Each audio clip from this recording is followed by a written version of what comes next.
میں آپ حضرات کے سامنے یہ بات واضح کرنا چاہتا ہوں کہ شرک جو ایک بدترین جرم ہے اور بدترین گناہ ہے، یہ جزیرہ عرب کے اندر کیسے آیا کہ جس کے لیے قرآن کے 30 پارے اترے، جس کے خاتمے کے لیے اور جس کے مقابلے میں نبی آخر الزمان آئے، جنہوں نے 23 سال تک عرب کے مشرکین عرب سے مقابلہ کیا، 13 سال مکہ مکرمہ کے اندر اور 10 سال مدینہ منورہ کے اندر جناب نبی کریم صلی اللہ علیہ وسلم مشرکین عرب کے ساتھ نبرد آزما رہے، مقابلہ کرتے رہے، مشرکین کے شرک کی مذمت کرتے رہے۔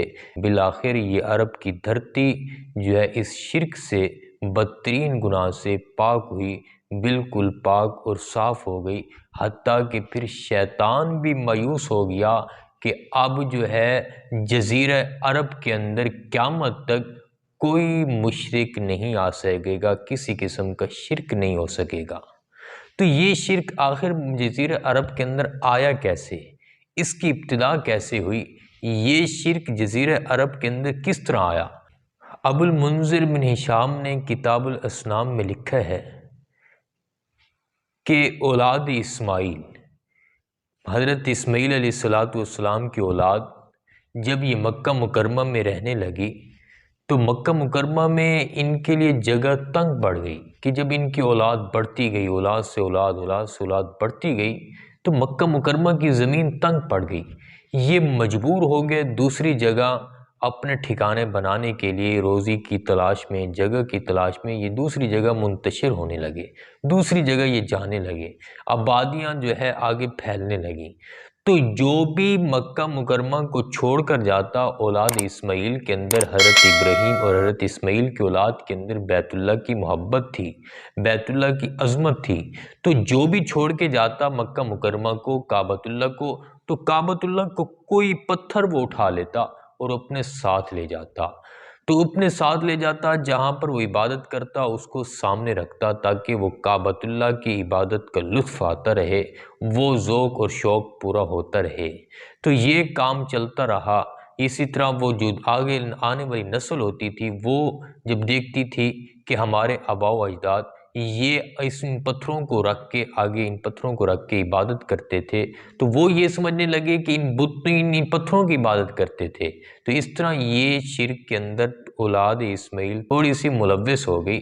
ابھی تک مکمل طور پر جزیرہ عرب کے اندر شرک نہیں آیا تھا، یہ انہی علاقوں میں تھا کہ جن علاقوں میں ان کے آباء و اجداد پتھروں کو سامنے رکھ کے عبادت کرتے تھے، تو وہی ان کی نسلیں پتھروں کو سامنے رکھ کے عبادت کرتی تھی۔ جزیرہ عرب کے اندر مکہ کی دھرتی پر ابھی شرک نہیں آیا تھا۔ مکہ کی دھرتی پر شرک کس طرح آیا؟ وہ لکھا ہے کہ جس شخص نے مکہ مکرمہ کے اندر شرک کی بنیاد ڈالی، جس نے دین ابراہیم کو بدل ڈالا، مکہ کی دھرتی پر شرک کی ابتدا کی، وہ عمر بن لوحی تھا۔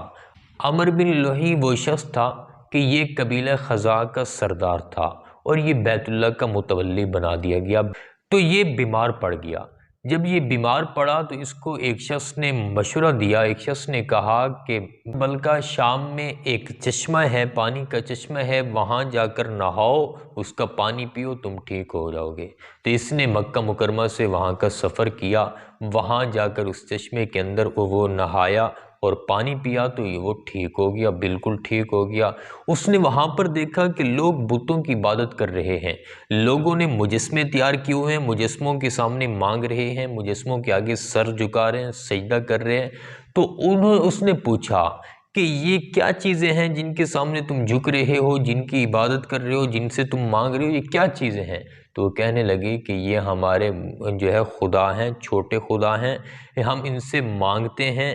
کوئی بارش کا خدا ہے، ہم بارش مانگتے ہیں، بارش آ جاتی ہے۔ کوئی کسی قسم کا خدا ہے، ہم جو چیز مانگتے ہیں ہمیں مل جاتی ہے۔ کوئی صحت کا خدا ہے، ہم صحت مانگتے ہیں، ہمیں صحت مل جاتی ہے۔ تو وہ تو اس نے کہا کہ واقعی میں بھی تو ٹھیک ہو گیا ہوں، تو ایسا کرو کہ ایک بت مجھے بھی دے دو تاکہ میں بھی اس کو لے کر اپنے ساتھ جاؤں۔ تو انہوں نے اس کو ایک بت دے دیا جس کا نام حبل تھا، جو حضرت آدم علیہ السلام کے بیٹے حابیل جو شہید ہوئے تھے انہی کے نام پر چلا تھا، انہی کا مجسمہ بنایا ہوا تھا۔ یہ جو ہے شرک کا ایک تحفہ اپنے ساتھ لے کر بلاد توحید میں آیا، شہر توحید میں آیا۔ تو شہر توحید میں آ کر اس نے پوری وجود کائنات کے اندر اور انسانیت کے اندر یہ پہلا بت تھا جو بیت اللہ کے اندر آیا، مکہ کی دھرتی پر آیا، یہ پہلا بت تھا۔ تو اس نے آ کر بیت اللہ کے اندر وجود کائنات میں پہلا بت رکھا کہ جب سے کائنات پیدا ہوئی پوری انسانیت کے اندر سب سے پہلے اس نے اس بت کو رکھا، ابتدا کی اس نے بت کو رکھ کے جو ہے پھر اس نے شرک کی بنیاد ڈالی۔ یہ شرک اس سے شروع ہوا، ابھی بھی زیادہ شرک شروع نہیں ہوا تھا۔ شیطان نے اگر اس کو کہا کہ جدہ کے اندر فلاں نالہ ہے، اس کے اندر 5 بت پڑے ہیں، 5 مجسمے پڑے ہیں، ان کو نکال کر لاؤ اور بیت اللہ کے اندر رکھو، پریشان نہ ہونا، لوگ تمہاری بات مانیں گے، قوم تمہاری بات مانے گی، ان کی عبادت پر لوگوں کو لگاؤ۔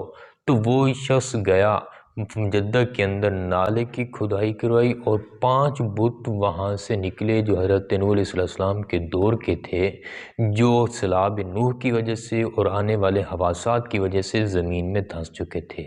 یہ ان 5 بتوں کو، ان میں ایک ود، سوا، یعوق، یغوث اور نصر، یہ 5 بت تھے، یہ ان کو لے کر آیا اور آ کر بیت اللہ کے اندر رکھا۔